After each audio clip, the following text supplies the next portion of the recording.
विष्णु पुराण प्रथम अंश का 17वां अध्याय। हिरण्यकशिपु का दिग्विजय और प्रहलाद चरित। श्री पराशर जी बोले, हे मित्र, उन सर्वदा उदार चरित परम बुद्धिमान महात्मा प्रहलाद जी का चरित्र तुम ध्यानपूर्वक श्रवण करो।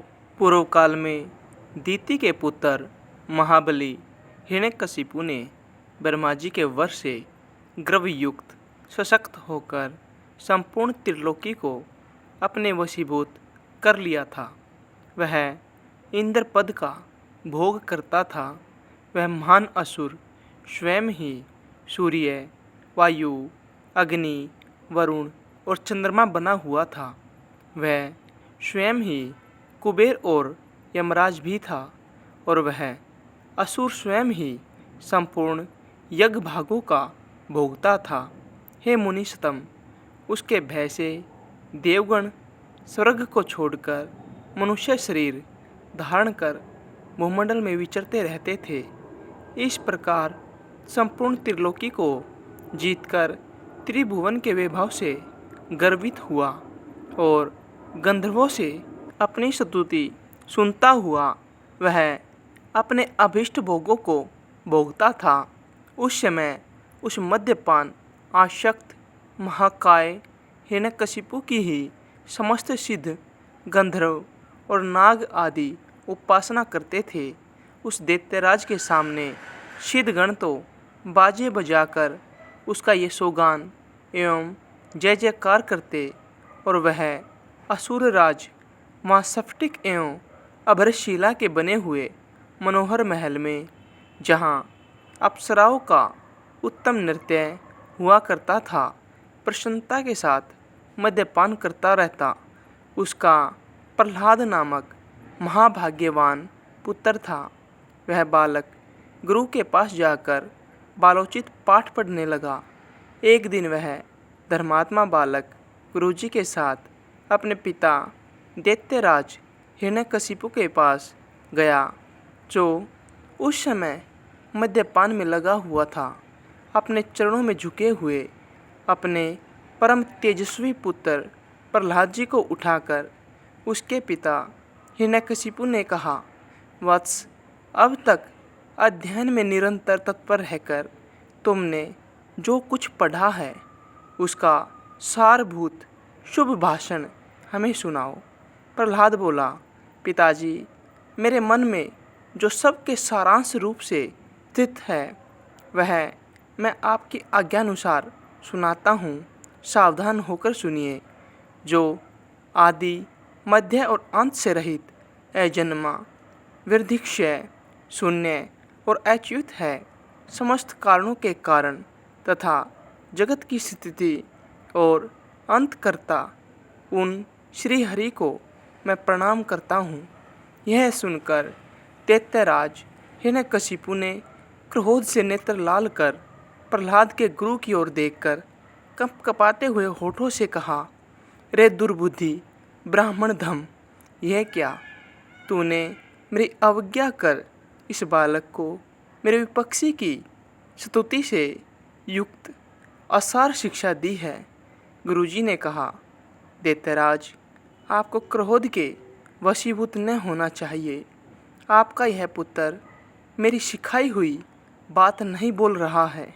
हिरण्यकशिपु बोला, बेटा प्रहलाद, बताओ, तुमको यह शिक्षा किसने दी है? तुम्हारे गुरुजी कहते हैं कि मैंने तो इसे ऐसा उपदेश दिया ही नहीं है। प्रहलाद जी बोले, पिताजी, हृदय में स्थित भगवान विष्णु ही तो संपूर्ण जगत के उपदेशक है। उस परमात्मा को छोड़कर और कौन किसी को कुछ सिखा सकता है?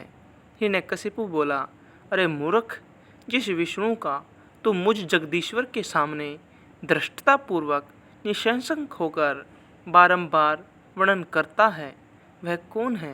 प्रहलाद जी बोले, योगियों के ध्यान करने योग्य, जिसका परम पद वाणी का विषय नहीं हो सकता तथा जिससे विश्व प्रकट हुआ है और जो स्वयं विश्व रूप है, वह परमेश्वर ही विष्णु है। हिरण्यकशिपु बोला, अरे मूढ़, मेरे रहते हुए और कौन परमेश्वर कहा जा सकता है। फिर भी तू मौत के मुख में जाने की इच्छा से बारंबार ऐसा बक रहा है। प्रहलाद जी बोले, हे तात, वह ब्रह्मभूत विष्णु तो केवल मेरा ही नहीं बल्कि संपूर्ण प्रजा और आपका भी कर्ता, नियंता और परमेश्वर है। आप प्रसन्न होइए, व्यर्थ क्रोध क्यों करते हैं। हिरण्यकशिपु बोले, अरे कौन पापी इस दुर्बुद्धि बालक के हृदय में घुस बैठा है, जिससे आविष्ट चित्त होकर यह ऐसे अमंगल वचन बोलता है। प्रहलाद जी बोले, पिताजी, वे विष्णु भगवान तो मेरे ही हृदय में नहीं बल्कि संपूर्ण लोकों में स्थित है। वे स्वर्गगामी तो मुझको, आप सबको और समस्त प्राणियों को अपनी अपनी चेष्टाओं में प्रवृत्त करते हैं। हिरण्यकशिपु बोला, इस पापी को यहाँ से निकालो और गुरु के पास ले जाकर इसे भली प्रकार शिक्षित करो। इस दुर्मति को न जाने किसने मेरे विपक्षी की प्रशंसा में नियुक्त कर दिया है। उसके ऐसा कहने पर दैत्यगण उस बालक को फिर गुरुजी के पास ले गए। प्रहलाद वहाँ गुरुजी की रात दिन भली प्रकार सेवा शुश्रूषा करते हुए विद्याध्ययन करने लगे। बहुत काल व्यतीत हो जाने पर दैत्यराज ने प्रहलाद जी को फिर बुलाया और कहा, बेटा, आज कोई गाथा कथा सुनाओ। प्रहलाद जी बोले, जिनसे प्रधान पुरुष और यह चराचर जगत उत्पन्न हुआ है, वे सकल प्रपंच के कारण श्री विष्णु भगवान हम पर प्रसन्न हो। हिरण्यकशिपु बोले, अरे यह बड़ा दुरात्मा है, इसको मार डालो। अब इसके जीने से कोई लाभ नहीं है, क्योंकि स्वपक्ष की हानि करने वाला होने से यह तो अपने कुल के लिए अंगार रूप हो गया है। उसकी ऐसे आज्ञा होने पर सैकड़ों हजारों दैत्यगण बड़े बड़े अस्त्र शस्त्र लेकर उन्हें मारने के लिए तैयार हुए। प्रहलाद जी बोले, अरे दैत्यो, भगवान विष्णु तो शस्त्रों में, तुम लोगों में और मुझ में सर्वत्र ही स्थित है। इस सत्य के प्रभाव से इन अस्त्र शस्त्रों का मेरे ऊपर कोई प्रभाव न होगा। तब उन सैकड़ों दैत्यों के शस्त्र समूह का आघात होने पर भी उसे तनिक सी भी वेदना न हुई। वे फिर भी ज्यों के त्यों नवीन बल संपन्न ही रहे। हिरण्यकशिपु बोला, रे दुर्बुद्धे, अब तू विपक्षी की स्तुति करना छोड़ दे। जा, मैं तुझे अभयदान देता हूँ, अब और अधिक नादान मत हो। प्रहलाद जी बोले, हे तात, जिनके स्मरण मात्र से जन्म, जरा और मृत्यु आदि के समस्त भय दूर हो जाते हैं, उन सकल भयहारी अनंत के हृदय में स्थित रहते मुझे भय कहाँ रह सकता है। हिरण्यकशिपु बोला, अरे सर्पो, इस अत्यंत दुर्बुद्धि और दुराचारी को अपने विषाग्नि स्तंभ मुखों से काटकर शीघ्र ही नष्ट कर दो। श्री पराशर जी बोले, ऐसी आज्ञा होने पर अति क्रूर और विषधर तक्षक आदि सर्पों ने उनके समस्त अंगों में काटा, किंतु उन्हें तो श्री कृष्णचंद्र में आसक्त चित्त रहने के कारण भगवत स्मरण के परमानंद में डूबे रहने से उन महासर्पों के काटने पर भी अपने शरीर की कोई सूची नहीं हुई। सर्प बोले, हे दैत्यराज, देखो, हमारी दाढ़ें टूट गई, मणियाँ चटकने लगी, फणों में पीड़ा होने लगी और हृदय कांपने लगा, तथापि इसकी त्वचा तो जरा भी नहीं कटी। इसलिए अब आप हमें कोई और कार्य बताइए। हिरण्यकशिपु बोला, हे दिग्गजों, तुम सब अपने संकीर्ण दांतों को मिलाकर मेरे शत्रु पक्ष द्वारा मुझसे विमुख किए हुए इस बालक को मार डालो।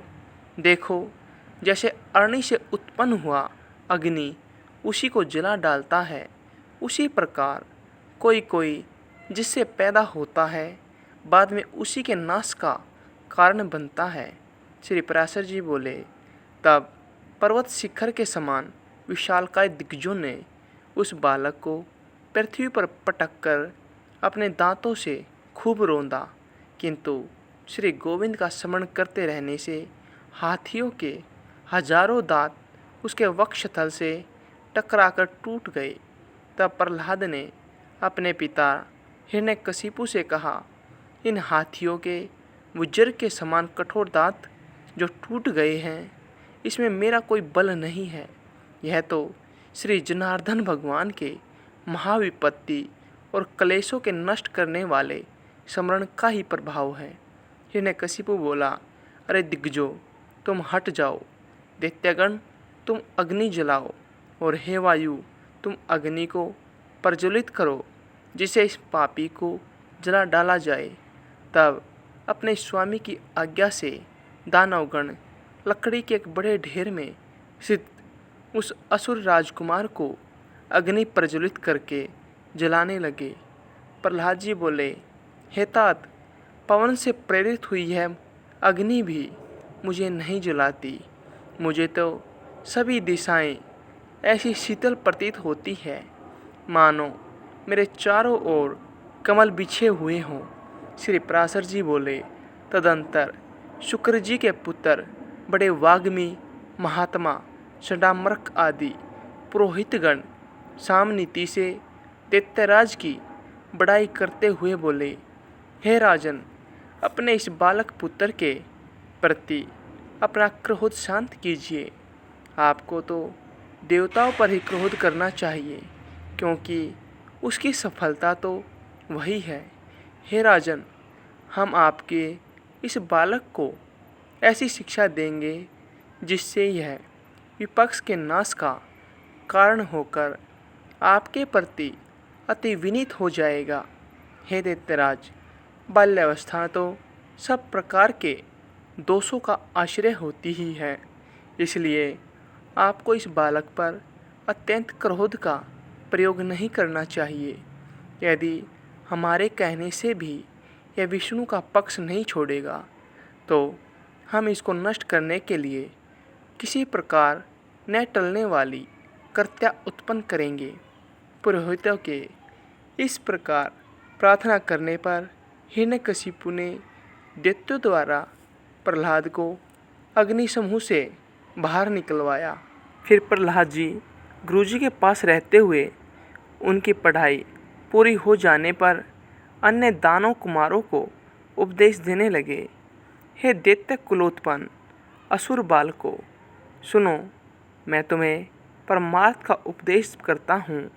तुम इसे अन्यथा न समझना, क्योंकि मेरा ऐसा कहने में किसी प्रकार का लोभ आदि कारण नहीं है। सभी जीव जन्म, बाल्यावस्था और फिर यौन प्राप्त करते हैं। उसके बाद दिनों दिन वृद्धावस्था की प्राप्ति भी अनिवार्य ही है। फिर यह जीव मृत्यु के मुख में चला जाता है। ऐसा हम और तुम सभी प्रत्यक्ष देखते हैं। मरने के बाद पुनर्जन्म होता है, यह नियम भी कभी नहीं टलता। इस विषय में श्रुति स्मृति रूप आगम भी प्रमाण है कि बिना उपादान के कोई वस्तु उत्पन्न नहीं होती।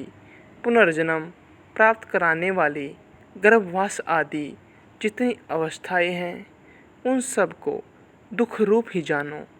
मनुष्य मूर्खतावश क्षुधा, तृष्णा और शीत आदि की शांति को सुख मानते हैं, परंतु वास्तव में तो वे दुख मात्र ही है।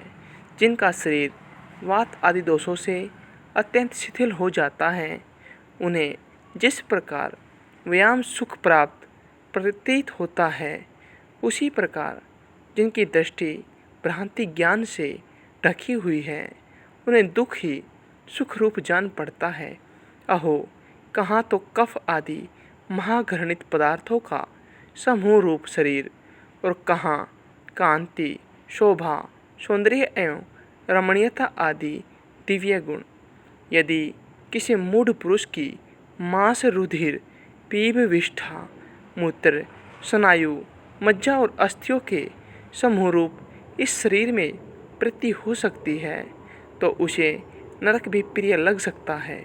अग्नि, जल और बहुत शीत, तृषा और क्षुधा के कारण ही सुखकारी होते हैं, और इनके प्रतियोगी जल आदि भी अपने से भिन्न अग्नि आदि के कारण ही सुख के हेतु होते हैं। हे दैत्य कुमारों, विषयों का जितना जितना संग्रह किया जाता है, उतना उतना ही वे मनुष्य के चित्त में दुख बढ़ाते हैं। जीव अपने मन को प्रिय लगने वाले जितने ही संबंधों को बढ़ाता जाता है, उतने ही उसके हृदय में शोक रूपी शल्य स्थिर होते जाते हैं। घर में जो कुछ धन धान्य आदि होते हैं, मनुष्य के जहाँ तहाँ रहने पर भी वे पदार्थ उसके चित्त में बने रहते हैं, और उनके नाश और दाह आदि की सामग्री भी उसी में मौजूद रहती है। इस प्रकार जीते जी तो यह महान दुख होता ही है, मरने पे भी यम यातनाओं का और गर्भ प्रवेश का उग्र कष्ट भोगना पड़ता है।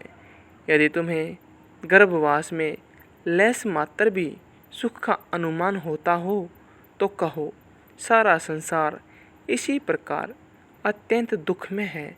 इसलिए दुखों के परम आश्रय इस संसार समुद्र में एकमात्र विष्णु भगवान ही आप लोगों की परम गति है। यह मैं सर्वथा सत्य कहता हूँ।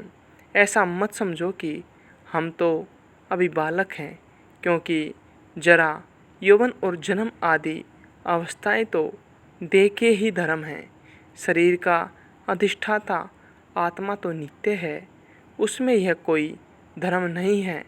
जो मनुष्य ऐसी दुराशाओं से विक्षिप्त चित्त रहता है कि अभी मैं बालक हूँ, इसलिए इच्छानुसार खेल कूद लूँ, युवावस्था प्राप्त होने पर कल्याण साधन का यत्न करूँगा, फिर युवा होने पर कहता है कि अभी तो मैं युवा हूँ, बुढ़ापे में आत्म कल्याण कर लूँगा, और वृद्ध होने पर सोचता है कि अब मैं बूढ़ा हो गया हूँ, अब तो मेरी इंद्रियाँ अपने कर्मों में प्रवृत्त ही नहीं होती, शरीर के शिथिल हो जाने पर अब मैं क्या कर सकता हूँ, सामर्थ्य रहते तो मैंने कुछ किया ही नहीं।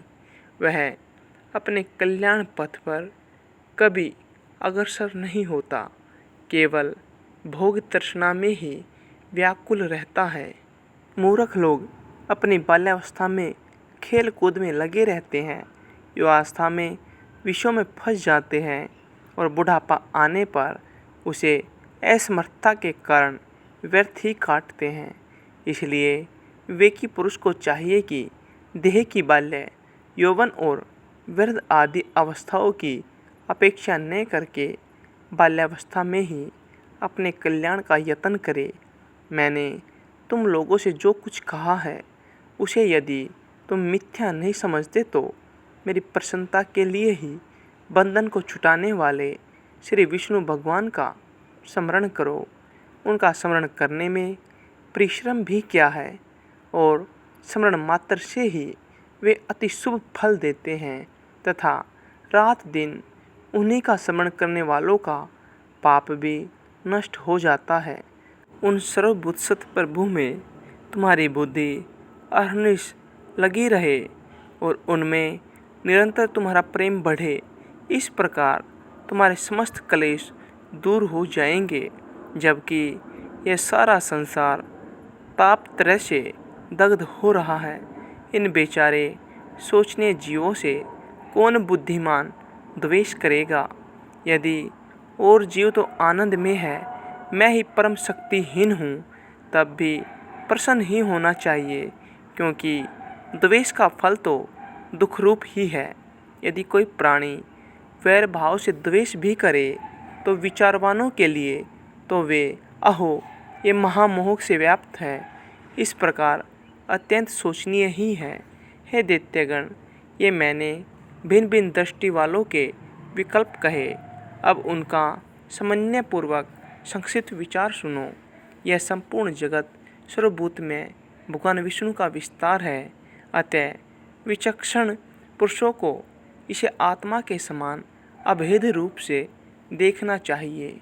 इसलिए दैत्य भाव को छोड़कर हम और तुम ऐसा यत्न करें जिसे शांति लाभ कर सके, जो अग्नि, सूर्य, चंद्रमा, वायु, मेघ, वरुण, सिद्ध, राक्षस, यक्ष, दैत्यराज, सर्प, किन्नर, मनुष्य, पशु और अपने दोषों से तथा जवर, नेत्र रोग, अतिसार, प्लीहा और गुलम आदि रोगों से एवं द्वेष, ईर्ष्या, मत्सर, राग, लोभ और किसी अन्य भाव से भी कभी क्षीण नहीं होती, और जो सर्वदा अत्यंत निर्मल है उसे मनुष्य अमल स्वरूप श्री केशव में मनोनिवेश करने से प्राप्त कर लेता है। हे दैत्यो, मैं आग्रहपूर्वक कहता हूँ, तुम इस असार संसार के विषयों में कभी संतुष्ट मत होना।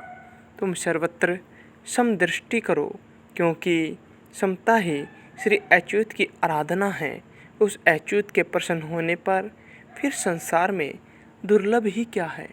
तुम धर्म, अर्थ और काम की इच्छा कभी न करना, वे तो अत्यंत तुच्छ है। उसे ब्रह्मरूप महावृक्ष का आश्रय लेने पर भी तो निसंदेह मोक्ष रूप महाफल प्राप्त कर लोगे। यहाँ विष्णु पुराण का प्रथम अंश का 17वां अध्याय समाप्त होता है।